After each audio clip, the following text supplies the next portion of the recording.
civile ou pénale. Parce que c'est là qu'on est dans la démarche. On n'est pas avec un texte de loi qui dit que c'est une infraction. Avec le juge d'instruction, il y a des droits déjà pour la partie. Et là, on fait des demandes d'actes, mais aussi des erreurs qui sont faites par les juges d'instruction. Il y a 2 juges d'instruction qui ont été déplacés. La deuxième, elle lui a dit carrément, moi aussi je suis viré. Donc, grâce à des écrits que j'ai faits, mais dans le droit, quoi. Je n'ai rien inventé contre ces juges, mais je pense qu'ils se font quand même casser parce qu'ils n'appliquent pas le droit. Donc, il y a quand même quelque chose derrière, ou alors, tout simplement, c'est parce qu'ils mettent en danger le système, parce qu'ils sont dévoilés, quoi. Ça, je le vois dans la police. Quelques officiers qui ont été, ou un commissaire, un ministre, et il est parti à Paris, au lieu de rester aux côtés d'Estrosi, quoi, parce que j'ai dénoncé. Alors, c'est vrai que je m'attaque à quand même des gens qui peuvent être dangereux, peut-être, j'en sais rien, mais je fonce. Il n'y a que ça. Sinon, on est vraiment commandé par la mafia actuellement, quoi. Donc, il faut arrêter. Et voilà. Donc, j'arrive à l'internement sans consentement. Ça, je viens de le travailler. Donc, c'est effroyable, parce que maintenant, à partir de 2018, je connais son histoire. Et quand je dis je connais l'histoire, c'est pas ce qu'on me raconte, c'est toujours dans les écrits. Hein. Donc, je reprends tout le dossier médical, tout ce qui a été écrit, tout ce que j'ai en main. Ça corrobore parfaitement, et même encore plus, j'en apprends plus que de la bouche de Sandrine, c'est que je vois ce qui a été fait par l'ASE, à partir, alors provoqué simplement par une dénonciation, enfin, parce que Sandrine se plaint à l'ASE qui vient à retirer sa fille parce qu'il y a déjà un certificat médical qui là parle de viol quand même. Enfin, je veux dire, de soupçon, on va parler d'un médecin généraliste qui fait un certificat médical, donc la première des choses, c'est bien évidemment faire constater puis faire agir la justice. Sauf que, au contraire, ça devient un danger pour tout le monde, à Clermont-Ferrand. Donc, certificat médical qui est donné à l'ASE qui vient la harceler chez elle parce qu'elle n'emmène plus sa fille à l'école. Elle a 4 ans, à l'époque, 2018. Donc, elle a 4 ans. On est en fin d'année, on est au mois de mai. Mais juin, même, quand ils viennent. Donc, ils viennent à domicile, lui demande simplement ça, et Sandrine, on va dire, fait l'erreur, évidemment, mais bon, Sandrine essaie de s'en sortir, elle appelle le secours, l'ASE, les gens qui s'occupent déjà de sa fille, enfin, sa fille est avec elle, sauf qu'il y a quand même une AEMO là-dessus, enfin, etc. Donc, viennent lui dire la menace de ramener la fille à l'école. Voilà, donc il y a plusieurs choses qui font que, d'un seul coup, elle se retrouve avec les flics à la maison, l'ASE, et tout pour la force. Et sans jugement. C'est-à-dire que le jugement, elle découvre, après un internement de plus d'1 mois, dans sa boîte aux lettres, une copie, sans notification. Vous voyez bien que tout, enfin, c'est fort. Ils ont bien eu raison de faire ça, parce qu'on se prépare à autre chose maintenant, contre ces gens-là. Et les flics et les chers collègues, pareil. Parce que mes chers collègues, ils sont rentrés, ils ont agi en flagrant délit. Ils viennent chercher la petite par la force, et en fait, tout ce qu'ils font dans le domicile, dans l'appartement, c'est un vrai flagrant délit dans leur action. C'est-à-dire que arrachage de la petite de ses mains, violence sur la mère, sur la petite, perquisition, hein, tout est permis. La perquisition, c'est du flagrant délit, bien sûr, on n'est pas dans un mode de placement, ce qu'on veut. Donc, perquisition des champs pour chercher le terme de vaccination, les fringues et tout ça. Avec l'ASE, enfin, je veux dire, les flics font ça. Donc, c'est du vol, c'est carrément du vol, avec une violation de domicile. Et on commence là sur une détention arbitraire. Menottage, je connais mon métier, l'article 803 du Code de procédure pénale. Alors, je l'ai relu, bien sûr, parce que je voulais voir ce que ça disait. C'est-à-dire que quand vous menotez quelqu'un, en plus dans ce cadre-là, il n'y avait pas lieu, bien sûr, à la vue du public, des voisins, etc., menotter dans le dos 2 hommes costauds sur une femme comme Sandrine pour l'enfourner dans une ambulance, avec le préfet qui attendait en bas et son adjoint. Voilà, en tenue. Donc, on n'y comprend plus rien, quoi. Donc, je pense que c'est vraiment, franchement, politique. Ça le devient, quoi. Et donc, tout ça, on démarre sur une détention arbitraire. Alors, quand j'en arrive maintenant à l'internement sans consentement, alors là, ce que je vais vous dire, c'est pour chacun, parce qu'on est tous exposés à ça à tout moment, bien sûr, quand on est dans la résistance. C'est soit la tôle avec une condamnation, moi ils me l'ont fait, parce que j'en reviens à moi un petit peu, c'est pas très grave, mais quand même, j'ai mon honneur, ma dignité. Là, bon, ils m'ont flingué cette année-là, c'était en 2019.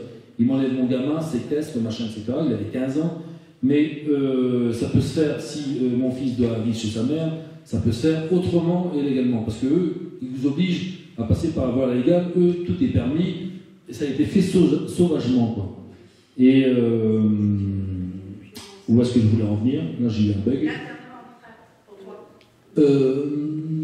Tu parlais de toi. Ouais, je suis venu sur moi pour donner un exemple. Tu voulais me laisser un message? Ouais. C'était sur le compte. Ouais, ben bon, ça me reviendra. L'internement sans consentement. Tu parlais de. Le menottage. Ouais. Il te l'avait fait à toi. Tu parlais de Sandrine, hein, d'accord? Tu as fait un comparatif. Ça n'a rien à voir, c'est pas grave. Mais, je vais continuer. Mais non, je ne me rappelle plus, j'ai fait un bug, pardon. C'est que tu es fatigué. Un peu, ça commence. Et j'en étais pour Sandrine, oui, où on l'embarque. Et puis l'internement. Je m'oublie, c'est pas grave. Donc, on parle de. Dès le début, c'est les droits que je voudrais vous apporter en cas de résistance. C'est là-dessus que je voulais partir. On est tous dans la résistance, donc tous exposés à des fameuses condamnations. Ça me revient, vous voyez, j'en reviens à moi. C'est que j'ai été condamné pour 2 mois de sursis pour non-présentation d'enfant. Fin 2015, j'avais un accident de moto, etc. Et puis, fin 2015, et en 2019 à Poitiers, 2018, ça me rattrape, dossier, tout est fait, et c'est là que, dans une plainte que je viens déposer, le gendarme, donc sans avertissement avant ni quoi que ce soit, sans avis, me sort les plaintes de la mère de mon fils, et on part sur un jugement en 2019, avec du faux, tout est faux du début à la fin. Bon voilà, je parle de moi brièvement là-dessus. Voilà, donc arriver les droits qu'on peut avoir en cas d'internement, sans consentement, et surtout de la façon que ça s'est fait pour Sandrine, on voit que au cours du dossier, tout est fait bien évidemment en faux, et surtout, on ne lui a pas donné ses droits. Alors, l'internement sans consentement, c'est tout simple. Il y a eu une réforme en 2011, une modification en 2013, et vous avez des droits, absolument, on doit vous les donner dès le début. Alors là, on en revient un peu à la garde à vue, mise en examen, voilà, donc ça ressemble. C'est-à-dire que vous avez des droits. Et celui qui vous donne vos droits, qui doit contrôler ce qui se passe dans un hôpital, et c'est pas drôle, c'est pas une prison, c'est pire, vous êtes enfermé là-dedans, vous n'en sortez pas, quoi. Et c'est le JLD, le juge de la liberté de la détention, qui doit être avisé immédiatement. Enfin, vous avez le droit, déjà, le patient doit être avisé dès le premier jour, dans les 24 heures. Alors, vous avez un premier certificat médical dans les 24 heures, après 72 heures, soit vous restez, soit vous partez suivant les avis médicaux, quoi, les certificats. Mais dès le début, qu'est-ce qu'ils font? Ils vous isolent. Alors là, j'ai consulté, il y a encore matière à regarder, mais on est dans le droit européen, c'est absolument interdit de faire perdurer une période d'isolement. C'est-à-dire que, pourquoi pas, pour des choses vraies, où vous êtes enfermé dans une chambre pour vous sécuriser, etc., ça va durer une journée, le temps de la colère, mais quand ça dure 8 jours, comme pour Sandrine, c'est complètement illégal. C'est-à-dire qu'aucun contact dans une chambre blanche, et elle ne voit personne, donc on ne guérit pas la personne, le patient, on est en train de le détruire, tout simplement, parce qu'elle ne sait pas ce qui lui arrive à ce moment-là, sa fille est placée en même temps, et imaginez, il n'y a plus qu'à se taper la tête contre les murs, quoi, et pendant 8 jours. Sauf que aucun droit lui a été donné. Donc c'est déjà très grave, et donc jamais de JLD qui approche, qui vient normalement contrôler, parce que s'il était venu, à ressortir aussitôt. Elle y est restée 20 jours, avec une levée, alors adressée au préfet, une levée de la mesure, de soins sans consentement, etc. Et dans la même journée, là, elle est arrivée le 19, donc le 23, donc elle est restée quand même 8 jours en isolement, donc elle ne couronne rien, pas de notification de ses droits, pas de notification de ce qui est décidé par les médecins, et finalement, dans la même journée, il s'est passé quelque chose, ils ont peut-être pris conscience que si le JLD était avisé, le juge, ça n'allait pas se passer comme il l'espérait, quoi. Donc il cache tout. Ça veut dire que personne n'est au courant, ils la gardent, ils refont un écrit, fait un courrier, un certificat, quoi, tout simplement, pour dire que finalement, Sandrine Aonto, il y a une main levée, mais qu'elle est consentante pour y rester encore presque 20 jours. Voilà. Mais elle n'est pas au courant, bien sûr. Alors, ce qui est plus terrible, voilà. Donc, ce qui est plus terrible là-dedans, c'est que c'est pas simplement un isolement, un internement jusqu'au 20 août, ça fait plus d'1 mois. Donc, pas de contact avec sa fille, sa famille, etc. Sa mère la retrouve complètement anéantie. Pourquoi? Parce que c'est tout simplement parce qu'on adopte des médicaments. Sandrine connaît, elle est dans le milieu médical, donc elle sait ce que c'est, moi je ne sais pas, le Tertian, etc. Avec des doses pour des chevaux, quoi. Enfin, donc elle est complètement détruite à l'issue. On a eu pour 1 mois à se redresser, et sinon plus, parce que ça nous suit longtemps, quoi. Donc voilà où on en est. Donc j'en suis, moi, j'ai relevé quelques infractions qui sont. Il y a plus que ça hein, dans tout ça, parce que j'ai vraiment espéré. Alors, on est dans le code de la santé publique, donc pour dénoncer tout ça, c'est des violations du code de la santé publique. Ce qui est intéressant pour justement en savoir un peu plus, je commencerai par l'article L3215-1 du code de la santé publique. C'est simplement le directeur de l'établissement peut être sanctionné comme du pénal, d'une peine d'emprisonnement d'1 an avec 15 000 € d'amende. C'est ce qu'elle a fait, la directrice. Voilà. Une deuxième, qui est très bien, c'est l'administration de substances nuisibles, l'article 222-15 du code pénal. Donc on l'a forcé. Alors là, pareil, je reviens au code à la CEDH. Il n'est pas admissible de forcer les gens. C'est des patients, hein, c'est rien d'autre. Hein, c'est pas des prisonniers. Hein. Donc on force à 4 personnes. On lui tient les bras et on lui enfonce les pilules sous la langue et pas que ça, je crois, il y a du liquide et puis des cachetons, quoi. Et ça, 4 fois par 24 heures. En pleine nuit, ils arrivent, allons-y, on continue. Et ça pendant 1 mois, plus d'1 mois. Alors imaginez les dégâts, quoi. Donc moi j'ai relevé l'infraction d'administration de substances nuisibles. Voilà. Donc j'ai tout dans les écrits, là je pourrais vous lire même les condamnations, etc. Enfin bon, en tout cas ça existe. Et alors la plus forte, alors celle-ci, elle est très forte parce qu'on change de cadre complètement quand on dénonce dans ce qui lui arrive et ce qui arrive à d'autres. C'est l'article 432-4 du code pénal. Alors je vous le lis quand même parce que cette infraction est géniale, parce que tout le monde est enfermé pour 30 ans, tout simplement. C'est pas mal, non? C'est ça la révolution. Il faut inverser la tendance.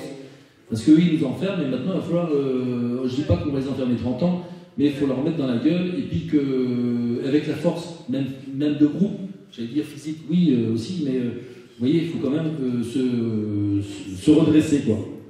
Donc, je vous le dis quand même, le 432-4 du code pénal, et là, ça concerne aussi bien les flics que le monde hospitalier, etc., etc. Alors, forcément, moi, l'infraction que je vois, c'est escroquerie au jugement en bonne organisée. Enfin, il y en a plein d'autres. D'ailleurs, j'ai marqué, pour votre information, je relève 15 infractions au pénal pour Sandrine dans son dossier. Alors, son dossier, c'est que 2018. Hein, parce que 2018, on est en 2023, ça continue. Hein. Je vous parle de mise en examen en 2020-2021, quoi. Ça continue. Privation de liberté, enfin, etc. C'est une persécution depuis 2018 minimum, sans parler des problèmes avant. Mais là, je parle dans le dur. C'est-à-dire que là, en 2018, on en crève, quoi. Hein. C'est tellement violent que... Enfin, voilà. Moi, le simple fait d'avoir été voir le psychiatre, c'était très violent. Alors, imaginez ce que certains peuvent vivre quand on est enfermé, on enlève le gamin et tout ça. On m'a fait des choses, moi aussi, par rapport à mon fils, mais... là, c'est démesuré pour ceux qui subissent tout ça, quoi. On doit crever même à la fin, quoi. On n'en peut plus, quoi. Et donc 15 infractions au code pénal pour juste l'affaire que je suis en train de vous raconter de 2018, internement, etc. Enfin, de violation de domicile des flics, enfin, etc., etc. C'est pas mal 15 infractions, dont une que je vais vous dire qui est très forte. Concernant la CEDH, je ne monte pas plus haut, j'en compte, j'ai cru marquer combien 8 violations du droit européen. 3, 5, 6, 7, 13, 14, 17, article 1 du protocole numéro 12 de la CEDH. Ben voilà, donc il y a tout ce qu'il faut pour montrer quand même qu'ils abusent un peu. Oui. Voilà. Ouais, je vais le lire. Non, je voulais quand même passer là-dessus pour montrer que la gravité des choses. Le 432-4 du Code pénal. Alors, le fait par une personne dépositaire de l'autorité publique ou chargée d'une mission de service public, l'ASE, agissant dans l'exercice ou à l'occasion de l'exercice de ses fonctions ou de sa mission, d'ordonner ou d'accomplir arbitrairement un acte attentatoire à la liberté individuelle et puis de 7 ans d'emprisonnement. Alors, concernant l'internement, parce que j'ai eu une petite hésitation quand même, pour moi c'est une détention arbitraire, mais j'ai quand même vérifié, et ça l'est, parce que c'est peut-être un internement, mais on tombe dans le cadre de la détention arbitraire. Comme peut l'être une garde à vue, hein, voilà, c'est vraiment dès lors que vous êtes privé de votre liberté, ça devient grave, on n'a pas le droit. Sauf des exceptions, forcément. Flagrant délit, si on chope quelqu'un qui vient de faire tuer quelqu'un, il faut l'enfermer.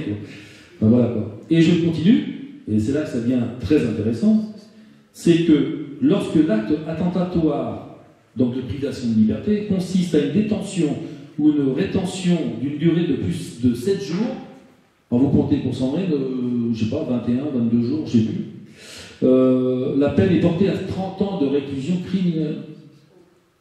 Mais tout est parfait, sauf qu'on a affaire forcément, je parle des juges, des procureurs, évidemment qu'on n'est pas sûr de gagner, mais il y a quand même de la matière. Il faut la poser, cette matière, pour montrer ce qu'ils viennent de faire. Au moins la vérité est dite, ce qu'on n'a pas eu le temps de faire jusqu'à maintenant, et ça va se faire dans peu de temps, c'est-à-dire toute l'histoire de Sandrine va être étalée au grand jour grâce à ses plaintes, à tous ses écrits, quoi qu'il se passe au bout, mais à un moment donné, il va bien falloir que ça éclate au grand jour, quoi, réellement, quoi. Déjà, ça le fait, quand même. Maintenant, il y a des gens qui sont connus sur les réseaux sociaux, donc les choses sortent, quand même. C'est déjà ça, quoi. Et puis, bon, voilà, c'est une belle infraction. Donc, mes collègues sont enfermés, les médecins, l'ASE, le service gardien, 30 ans, tous derrière le grillage, et on va les voir après. On leur apporte des oranges cheveux, mais ils ne méritent même pas. Donc, voilà. Je m'en amuse un peu, ça me fait du bien, parce que c'est tellement très lourd que voilà. Donc après, dans cette histoire de tout ça, de détention arbitraire, il y a quand même faut regarder le code de l'organisation judiciaire. Alors c'est l'article L141-1 du code de l'organisation judiciaire. L141-1. Alors là, on met l'État face à ses responsabilités. Il ne faut pas l'oublier, lui. D'ailleurs, le déni de justice, etc., on dépose plainte contre l'État pour ce qui se passe, pour ce qu'il laisse faire en dessous, c'est-à-dire les juges, les procureurs, etc. On dépose plainte contre l'État. Enfin, il y a plein de choses à faire dans le droit. Hein. Moi, je découvre plein de choses. Il y a tellement de choses à saisir et à expérimenter aussi pour voir comment on avance. On en est dans cette phase-là pour l'instant, quoi. Hein. Alors l'État est tenu de réparer le dommage causé par le fonctionnement défectueux du service public, de la justice. Et la responsabilité est engagée de l'État pour des fautes lourdes ou un déni de justice. Ça c'est donc à inscrire dans votre plainte. Vous demandez à l'État de vous faire, de réparer ce temps perdu. C'est-à-dire que c'est plus que du temps perdu. Vous êtes enfermé pendant je ne sais pas combien de temps illégalement. Donc, et je vous rassure, parce que si l'État paye, à mon avis, ceux qui sont en dessous, je parle des flics, je parle de tous ceux qui ont fait du faux, à mon avis, ils trinquent quand même un peu, quoi. Hein, parce que quand l'État doit payer, vous réparez votre préjudice, il faut que d'autres payent de dessous, on ne le sait pas, mais ils sont peut-être virés, etc. Quoi. Mais dans une histoire comme ça, il est mêlé le Conseil de l'ordre des médecins, alors je parle, et forcément il y a le procureur en premier lieu, le procureur général, etc. On envoie où on veut, mais ce qui est concerné, c'est l'ordre des médecins, donc ça doit aller secouer un peu si on envoie là-bas aussi, et l'IJPN. J'y ai goûté, l'IJPN en tant que victime, ils sont venus, ça va très vite. S'il y a un procureur qui dénonce, il est obligé, l'IJPN pour ce qui s'est passé à Clermont-Ferrand, par exemple, ça, j'y ai goûté en tant que victime, je veux dire, dans les 3 jours qui suivent d'une plainte, l'IJPN est dans le commissariat. Alors ça, je les ai vus. Alors après, ça se passe autrement, parce que moi, ils ont orienté comme ils voulaient pour sauver la tête de certains officiers, quoi. Ça, c'est autre chose. Mais il n'empêche qu'ils descendent. Donc ça met le branle-bas quand même dans le système, dans toutes les institutions. Ça, c'est le but, il faut les secouer tant qu'on peut, sans rêver de 30 ans de tôle ou de récupérer les enfants tout de suite. Mais à force de les secouer comme ça, c'est ce que je fais moi depuis pas mal d'années, flic ou juge, et ben ça marche. Donc imaginez si on fait ça un peu dans cette directive-là, dans cette action, moi je pense, j'y crois vraiment. Ouais. On va dire que j'ai expérimenté les choses depuis plusieurs années, et si on était vraiment dans une dictature fermée et impénétrable, je pense que j'aurais pas pu faire ce que j'ai fait jusqu'à maintenant. Ça veut dire qu'ils sont quand même frileux, ou il y a peut-être aussi des amis là-haut, j'en sais rien. Mais il se passe des choses. Ah ben, 2 heures. Non, je plaisante. Ah oui. Ah ben... Là, je continue. Hein. Oui, ben je... Ouais, mais bon, je finis ici. Donc, maintenant, je reviens au jugement. C'est ce qui est très intéressant pour tout le monde, c'est que je me semble avoir trouvé des clés juridiques, peut-être, parce que je vois que d'autres ne le font pas, dans les jugements. Dans certains cas, vous devez avoir la formule exécutoire pour faire ce qu'ils font, c'est-à-dire venir chercher l'enfant, intervenir comme ils le font, etc. Tout jugement sans cette formule exécutoire. Alors on est dans l'article L111-3 du Code des procédures d'exécution, que je ne connaissais pas, ce code. On doit avoir une formule exécutoire en fin de jugement pour dire que les forces de l'ordre, l'huissier, etc., peuvent intervenir, rentrer chez vous et embarquer votre enfant, quoi. Sinon, ils ne peuvent pas. Donc le but, si comme tous les jugements que j'ai vus, ça doit exister quand même dans d'autres, mais en tout cas, moi, je n'ai jamais vu. Ça veut dire s'il n'y a pas ça en bas de page, en fin de page, ils ne peuvent pas récupérer comme ils le font, et surtout par la force comme ils le font, ils ne peuvent pas récupérer l'enfant. Et donc, là aussi, il y a un moyen de résistance, c'est de ne pas ouvrir la porte et dire non, tout simplement, aller jusqu'au bout des choses. La formulation exacte, c'est quoi? Alors, je te dis, je n'ai jamais vu, mais j'ai récupéré ça quand même sur Internet. Je vous l'ai mis en vitesse. En conséquence, la République française demande et ordonne à tout commissaire de justice sur ce requis de mettre le dit arrêt ou le dit jugement, etc. Ou à exécution, procureurs généraux, procureurs de la République, près des tribunaux judiciaires, d'y tenir la main à tout commandement et officier de la force publique, de traiter main forte lorsqu'ils en seront légalement requis. En foi de quoi, le présent arrêt ou jugement, etc., a été signé par un machin, enfin voilà. Voilà, c'est ça, ou peut-être... L'absence de cette formulation fait que le jugement n'a pas le droit... Il n'y a pas de force exécutoire. Tu peux pas, ils ne peuvent pas intervenir comme ils le font par la force. C'est une force exécutoire. C'est-à-dire que tu ne peux rien dire, ils rentrent et puis emmènent ton gamin, enfin ils font ce qu'ils veulent. Oui, non, mais je sais. Oui. Le jugement par lui-même, normalement, alors il y a quand même une hésitation de ma part, parce que je découvre ça il y a peu de temps, à savoir si le jugement est bon s'il n'y a pas cette phrase, ça a vérifié. Il n'est pas bon. C'est comme le nom, c'est comme la signature. Donc il ne devrait pas être bon. Non, on est d'accord.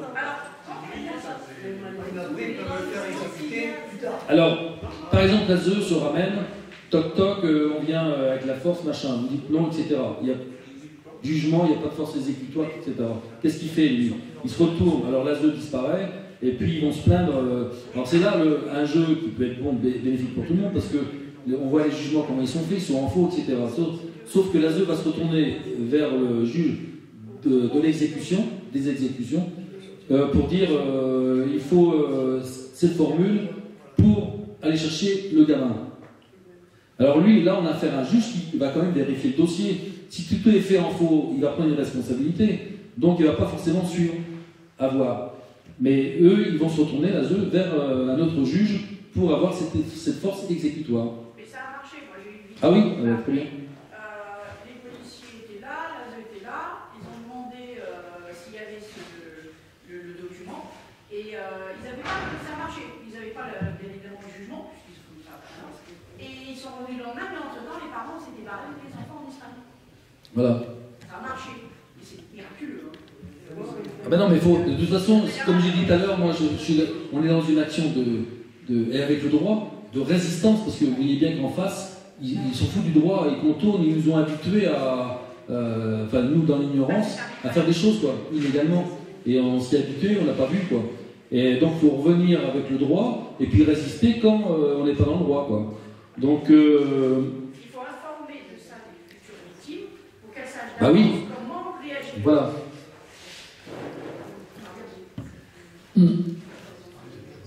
Alors, dans ce L111-3, se constituent des titres exécutoires, ces décisions de juridiction d'ordre judiciaire, de l'ordre administratif, lorsqu'elles ont force exécutoire, ainsi que les accords auxquels ces juridictions ont conféré par exécutoire. Conféré force exécutoire. Après, le quatrièmement, enfin, qui nous concerne tous, c'est les actes notariés revêtus de la forme exécutoire. Alors, si un huissier arrive avec, sans cette formule, c'est pas possible. Alors j'ai mis comment échapper à l'exécution provisoire d'un jugement. Alors vous avez un jugement, alors là j'y vais avec prudence quand même, parce que j'aborde le sujet depuis peu de temps. On est dans l'article 514 du Code de procédure civile. Les décisions de première instance sont de droit exécutoire. C'est là que j'ai une petite hésitation, vous voyez, je ne suis pas au bout de mes recherches, parce que finalement, si on les entend à l'article 514, en première instance, d'office, c'est exécutoire. Mais après vérification au Conseil, il faut quand même cette formule exécutoire. C'est juste ça à vérifier. Non. En première instance, en premier ressort, ça ne peut pas être une obligation exécutoire s'il n'y a pas la formule dessus. Bon, bah très bien. Voilà. C'est ce que je pense, mais il y a quand même cet article 514 qui me gêne un peu dans ce qu'il dit. Voilà. Aussi. Parfait. Très bien. Donc, comment réagir? Parce que comment échapper à l'exécution provisoire d'un jugement? Alors, même si l'enfant est enlevé, forcément, il faut réagir immédiatement. Vous avez, de toute façon, dans tous les cas, ça ne mange pas de pain. Il faut, sur un jugement de juge d'enfant, c'est de faire une déclaration d'appel. Dans les 15 jours, ça, il faut le faire. Enfin, c'est clair. Parce que après, vous avez le temps, avant une audience sur le fond, je vais en venir, j'ai passé les 3 étapes. On faut voir des conclusions, etc. Évidemment, pour se défendre de ce qui se passe sur le fond déjà et sur le droit aussi. Mais à savoir que on vous enlève l'enfant, déclaration d'appel avant tout, obligatoirement. Et là, à partir de là, vous devez faire un courrier. Alors là, on est dans l'article 514-3 du Code de procédure civile. Et vous vous tournez vers le premier président de la cour d'appel. Le premier président, c'est pas la chambre des mineurs, hein, c'est le premier président de la plus haut placé à la cour d'appel, premier président de la cour d'appel, pour lui demander d'annuler ce jugement. Alors j'ai la formule, lorsqu'il existe un moyen sérieux d'annulation ou de réformation et que l'exécution risque d'entraîner des conséquences manifestement excessives. Évidemment. On est dans les sexifs à 100%, donc il faut y aller à fond, quoi. Déjà, premier président de la cour d'appel à prévenir, enfin s'il demande d'annuler, demande comment c'est formulé, de saisir afin d'arrêter l'exécution provisoire de la décision. Donc ça, je suis sûr, moi, que plein de parents passent à côté de ça. C'est évident. On attend les conclusions au bout, machin, comme moi on a fait avant, enfin bon, voilà. Donc ça, c'est un élément en plus à saisir pour se battre dès le départ, quoi. Alors, savoir que l'article 502, là je reviens avant l'article 514, c'est que l'article 502 du Code de procédure civile dit bien « Nul jugement, nul acte ne peut être mis à exécution que sur présentation d'une expédition revêtue de la formule exécutoire. » Alors oui, l'article 502 le dit bien. À moins que la loi n'en dispose autrement. Voilà. Donc, je fais vite, Christophe. Rassure-toi, j'arrive à la fin bientôt. Les exceptions de nullité. Alors on les a à l'article 112, à l'article 121 du Code de procédure civile. Alors les exceptions d'unité, vous avez différentes formes. On a les vices de forme, vices de fond, et il y a moyen d'agir aussi sur ces vices qu'on retrouve dans les... Immédiatement, par contre, il faut que ce soit fait simultanément. Dénoncer, alors nous on l'a fait il y a peu de temps, dénoncer, je n'ai pas vu de texte pour dire où l'envoyer exactement, on l'a envoyé au procureur de la République. Pour dénoncer des... alors c'était carrément du faux intellectuel, carrément, donc c'est des vices de forme. Et je vous lis l'article 113 du Code de procédure civile. Tous les moyens de nullité contre des actes de procédure déjà faits doivent être invoqués simultanément à peine d'irrecevabilité de ceux qui ne l'auraient pas été. Bah, ça veut dire que tout de suite, il faut réagir avec un vice de procédure adressé au bon endroit, au procureur. Peut-être qu'il y a une autre solution ailleurs, j'en sais rien, mais j'ai vu que ça, on l'a fait, on attend la réponse. Franck, mais dans ce cas-là... Il n'y a pas un délai de 72 heures pour agir ou quelque chose comme ça? J'ai pas vu. Non. Non, mais je crois pas... Bon, après... Alors par contre, pour les vices de forme, à savoir, on les détecte, hein, si c'est des faux ou des... Alors vices de fond, par exemple, il n'y a pas de nom du juge, etc. Donc c'est anéanti. Mais il faut l'adresser simultanément, si on ne dit rien, ça continue son chemin, quoi.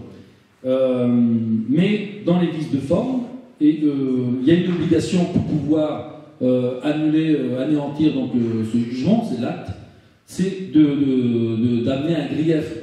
Il faut, alors là j'ai une phrase, mais il faut prouver le grief que lui cause l'irrégularité. Là je commence à parler l'irrégularité. Ouais. Donc il faut montrer le grief qui est au bout.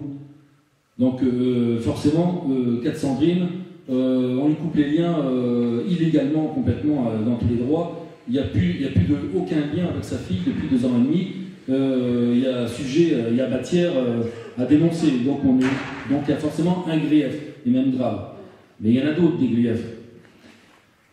Alors j'en viens à cette exception d'unité vers quoi, il y a 1 an, on a voulu me conduire. Et je me suis aperçu de cette grave erreur qui a fait perdre beaucoup de temps, donc l'année dernière avec Sandrine. Exception d'unité qui a été envoyée à 15 institutions de toutes sortes, puis finalement sans réponse ou même avec réponse, où en fait on s'est banané et surtout perdu 6 mois de vie, et c'est important par rapport à la fille de Sandrine. C'est pas ça qu'il faut faire. Alors on peut avertir, si un titre informatif, aviser toutes les instances internationales, etc., que tout le monde soit au courant, pourquoi pas, ça je veux dire, on perd pas son temps là-dessus, mais le but c'est quand même de récupérer le mineur au plus vite et non pas informer tout le monde avant que tout le monde réagisse et des années tournent. Ces fameuses exceptions d'unité, si on veut, c'est de faire un dossier des conclusions spéciales, ça j'ai découvert il y a 6 mois, et là je me suis dit quand même, personne n'en parle, chez les parents, les juristes ou quoi que ce soit, je ne comprends pas. Et ça, je l'ai lu avec des articles, alors je n'ai pas l'article, mais c'est des conclusions spéciales adressées aux conseillers de la mise en état. C'est-à-dire que pour Sandrine, on avait fait une instruction de faux, on a fait pas mal de choses, ça les a ébranlés parce que la juge des enfants a été shootée de son dossier, c'est déjà ça. Mais une inscription de faux, mais après des conclusions sur le fond. Alors ça, c'est adressé avant toute audience sur le fond. C'est-à-dire que dès que vous avez étayé vos conclusions spéciales avec toutes les violations de droit, on est dans la violation de droit là par contre, pas sur le fond, c'est adressé aux conseillers de la mise en état. Alors vous avez le juge de la mise en état avant la première instance, pour la première instance, mais quand on se dirige vers une cour d'appel, ça c'est la même chose, c'est le conseiller de la mise en état qui lui reçoit le dossier, vos conclusions, tourne les pages et regarde tout ce qui est dénoncé, évidemment. Et s'il y a un truc, alors ça c'est dans la théorie, mais je pense que là aussi c'est un juge qui prend d'énormes responsabilités. Il est obligé d'anéantir le jugement de base de la première instance s'il voit qu'il y a des violations de droit dénoncées. Voilà. Et ça c'est avant l'audience sur le fond. On n'est pas avec le président devant un cour d'appel, c'est avant. Voilà. Alors c'est peut-être que c'est soulevé après en début d'audience, je ne sais rien, mais il faut absolument adresser ces conclusions spéciales avant tout jugement sur le fond. Sinon, c'est fini. Voilà. Donc ça, c'est une nouveauté. Je dis nouveauté, c'est dans le code de procédure civile. Non, c'est pas une nouveauté. Hein. Ouais, bah moi je Déjà, connaissais. une mise en état, il est.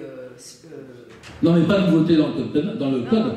Je parle dans ce que savent les gens, et j'ai l'impression que personne ne le sait. Moi je le découvre, il y a 6 mois. Ah ben oui. Oui, j'en ai parlé avec des Je dis que juristes. c'est les avocats.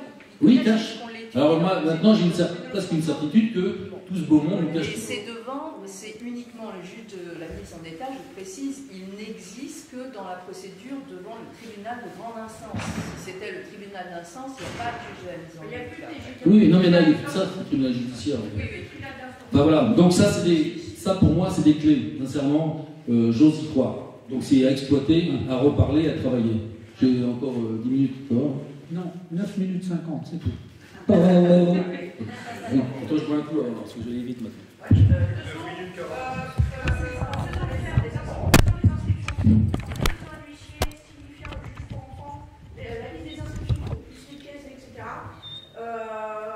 La juge s'est dessaisie parce qu'elle avait fait un truc énorme et elle savait qu'on pouvait faire le tract. On n'a pas eu le temps de faire le tract. Elle s'est dessaisie du dossier une demi-heure avant l'audience. Ça a fait un bordel monstre au tribunal de Pau. Ils ont désigné 2 juges après. En 3 mois, ils ont fait les choses.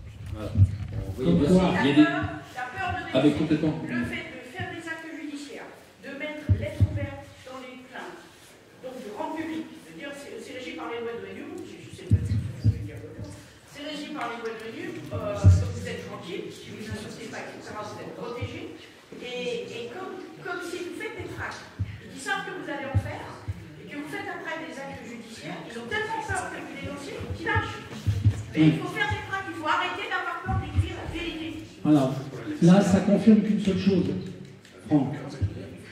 Vous comprenez dans ce qu'elle vient de dire, de ce que vient déjà de dire Franck, depuis des heures, qu'on parle de... Non, pas toi, mais des heures qu'on parle de ce genre de mécanisme, vous comprendrez pourquoi tous les avocats de France, tous les avocats n'attaquent jamais au pénal l'ASE. C'est uniquement à cause de ça. Ça leur permet d'avoir un business qui continue, des procédures que vous payez et qui aboutissent à rien. Donc, juste une seconde encore, le seul avocat qui fait des actes judiciaires contre les placements des enfants, c'était d'Orléans, et ils lui ont pris son fils en Voilà. 2022. Voilà. Il est parvenu à le récupérer, mais en bagarrant, et évidemment, il a été refroidi. Voilà. Mais ça, ce mec-là, c'est vraiment un mec bien. Il faut qu'on arrive dans ce collectif à soutenir cet avocat. Et selon ces difficultés en 2022, malheureusement, on n'a pas fait grand-chose, mais j'espère que là, on pourra venir en soutien, parce que c'est le seul. Et les autres avocats se moquent de lui, parce qu'il fait des inscriptions de taux, mais c'est le B.A.B.A. du roi. Voilà. Non, non, mais Oui, t'as mais- raison. Oui, mais alors il n'y a pas que les inscriptions de fonds, parce que déjà il faut les faire, il faut les placer, les pièces, etc. Il faut assigner avec un avocat, huissier, etc.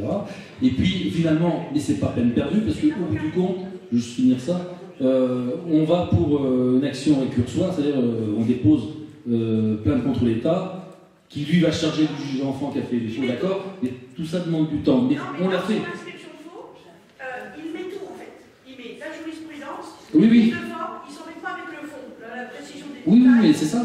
Il Voilà. se forme. On l'a Le fait. jours, moins de 8 jours, machin. On l'a fait, mais c'est. Et après, il demande indemnisation. Tout est bon à faire, de toute façon, je pense. Il faut des actions Ça les embête quand même. parallèles. Parce qu'ils Sauf- n'ont pas pris son gosse. Parce que lui, il fait ça depuis des années. Voilà. Sauf que ce que je viens d'apporter, j'espère pas en vain, je pense ça c'est du simultané. C'est-à-dire que tout de suite, c'est d'éviter que l'enfant déjà parte, ou alors aller chercher immédiatement. Vous voyez, ça c'est du rapide. Déclaration d'appel dans les 15 jours, et on agit sur plusieurs voies. Et ça, Parce qu'il y a matière. Ça, le collectif, il pourrait synthétiser ça sur des documents et rendre public. Parce que le problème, c'est que quand les gens appellent les associations, c'est parce que les enfants sont partis. C'est déjà placé, c'est rare qui vous appellent avant. D'ailleurs, l'OPP, c'est juste après le traité qui vous appelle. Donc là, les enfants sont déjà partis. Et alors là, ils savent ce qu'ils veulent, c'est qu'on les rend. La stratégie de prévention, en fait. Alors, de toute façon, il faut être dans la résistance dès le début. Interdit qu'on rentre chez toi. Maintenant, il faut faire ça. Il faut arrêter on n'a pas confiance en l'État ou aux institutions, on le sait, parce qu'on est là pour ça. Il faut, en tant qu'humain, c'est résister jusqu'au bout. Et à la limite, et je vois Sandrine, je suis quand même admiratif pour ce qui s'est passé, parce qu'elle a résisté jusqu'au bout. Mais vos enfants ne seront toujours que fiers de voir qu'on est capable de résister et puis de perdre forcément parce qu'ils vous embarquent, que finalement vous soumettre au système où vos enfants vous diront mais pourquoi tu m'as laissé partir quoi. Alors c'est vrai qu'on s'est violenté, mais moi il n'y a pas de souci, il faut y aller au bout, c'est pour nos enfants quoi. Et puis même en sachant qu'on va perdre parce qu'ils sont 10 en face, que des hommes sur une femme, forcément qu'on perd, mais on garde la tête haute, et ça c'est important. Parce que c'est là qu'on est foutu si on baisse la tête. Et puis, de toute façon, maintenant, vu ce qui se passe, il faut aller jusqu'au bout et rapidement, quoi. Donc, j'ai deux petites choses à dire. Et là, pour 2 minutes, 333 secondes. Donc, proposition. Oui, j'ai une proposition en rouge. Donc, voilà, c'est ma proposition. C'est alors ça, c'est à voir, mais j'y pense quand même depuis 6 mois. C'est de créer des équipes, une intervenante juridique, ce qu'on veut, éplucher les dossiers les uns après les autres, et au moins tester. Alors, il y a déjà un flic, il faut un avocat, un huissier de justice. Je ne sais pas si ça peut se trouver. Je pense que oui. Ça va finir par se trouver. Ça va finir. Huissier, génial, s'il y en a un. Parce qu'avec lui, il faut en arriver, par exemple, avec une sommation de fer. Alors, forcément, on se met des groupes à la maison, on se démerde, mais on épluche les dossiers les uns après les autres parce qu'on a le devoir de le faire quand même, pas faire n'importe quoi. Et puis on y va, avec un huissier, une sommation de faire, je ne connais pas tout là-dedans, mais il y a des sommations à faire, on l'a fait, interpellatives, etc. Donc ça a bien embêté la juge.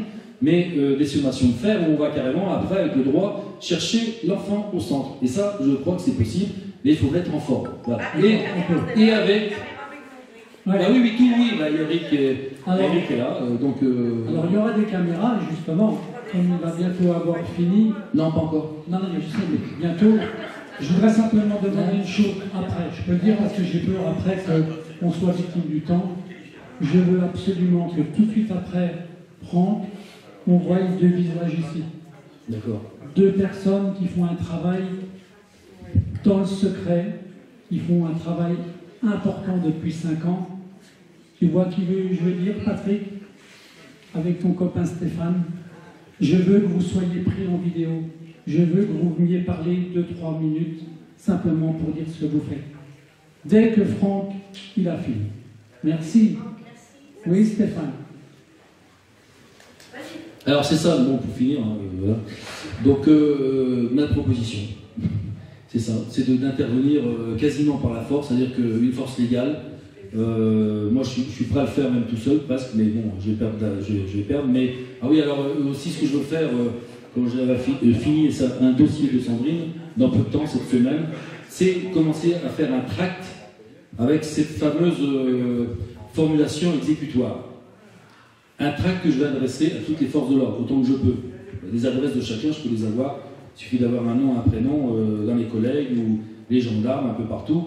Peut-être que Franck m'aide, j'en sais rien, mais de pouvoir envoyer, faire un tract bien conforme surtout, et aussi un peu menaçant dans le sens où quand un flic rentre comme ça, suit innocemment l'ASE, parce qu'eux ils n'ont peur de rien, hein, vous voyez bien, le service gardien à l'ASE, ils rentrent, font une perquise à la place de tout le monde, il n'y a plus de limite, voilà, on le sait. Donc mes collègues, ça leur interdit de faire des violations de domicile, il y a du droit, il y a la loi qui est là, ils ne peuvent pas violenter, alors à savoir aussi, interdit même avec la formule exécutoire, vous rentrez dans l'appartement, machin, donc interdit de violenter la mère et sa fille. Mais attendez, on va où là? Il y a qu'on arrache. Alors, il y a des discussions peut-être toute la nuit pour arriver à partir avec, mais c'est de ne pas arracher violemment comme ça a été fait, comme c'est fait. De secouer la mère, de la déshabiller, de la mener dans le dos, dans le canapé, en plus à domicile, et puis la petite arrachée, imagine le traumatisme des enfants. Enfin, je veux dire, c'est complètement insensé, quoi. Donc, bon, voilà, j'ai fini, donc presque. Il est mort. Parce qu'on est en famille quand même, donc je vais quand même vous lire un petit texte que j'avais écrit, qui ne vaut peut-être pas grand-chose, ça va peut-être vous faire sourire, mais j'ai relu le préambule, parce que j'ai construit un site en 2020, pendant le confinement, ça m'a peut-être sauvé la vie. Enfin, je me suis construit à travers ça, donc dans ma solitude la plus totale avec mon chien, et j'étais bien en construisant ce site, d'ailleurs que René Fournet m'a conseillé de faire, il m'a aidé à le préparer, là en 2020. Et je regardais, puis j'ai eu l'idée, j'avais fait un préambule qui annonce un peu ce que ma philosophie de la chose dans ce fameux site de suicide dans la police, puis qui est devenu maintenant un site aussi pour les enfants. Voilà. Bon, je vous le dis. Bon, je vous le dis. La justice couvre les hommes de pouvoir qui ont préféré oublier leurs responsabilités. Justice ne peut être faite qu'à travers la transparence. Résister et risquer de perdre son travail n'est rien comparé au fait de perdre le sens de la réalité. S'aventurer dans la jungle des mensonges, c'est perdre le goût de la civilisation et contribuer à la destruction de notre humanité. Que la vérité ne fasse plus peur, elle n'est plus en cause des représailles. Elle est lumière et salvatrice des maux que certains s'infligent. Voilà, c'est gentil pour eux, mais... Merci, Franck. Ouais. Bon. Heureusement, si vous imaginez, si on avait 80-20% de flics qui seraient comme lui, ce que ça donnerait, l'ASE ne pourrait même plus travailler. Il n'aurait plus de cheveux. Bon, donc là... J'aimerais rappeler l'article 1111, petit 4, c'est la loi Kouchner qui dit qu'on n'a pas le droit d'administrer quelque traitement que ce soit à quelqu'un qui dit non. Voilà. Ouais, eh ben, ils sont plus forts, hein. D'accord. Bon, donc là, je voudrais simplement un petit mot, pas longtemps, c'est simplement parce que je voudrais les avoir avant qu'on envoie le petit clip d'Emmanuel. Déjà, j'avais une chose à vous dire. Vanessa vous salue tous, elle est partie avec sa maman, d'accord? On a une vraie stratégie avec cette dame de l'ASE. Juste avant de partir, je vous dis qu'elle était avec une autre dame de l'ASE qui est venue la voir. Une dame que je connais, une dame de l'ASE qui habite à Bligny-sur-Rouge.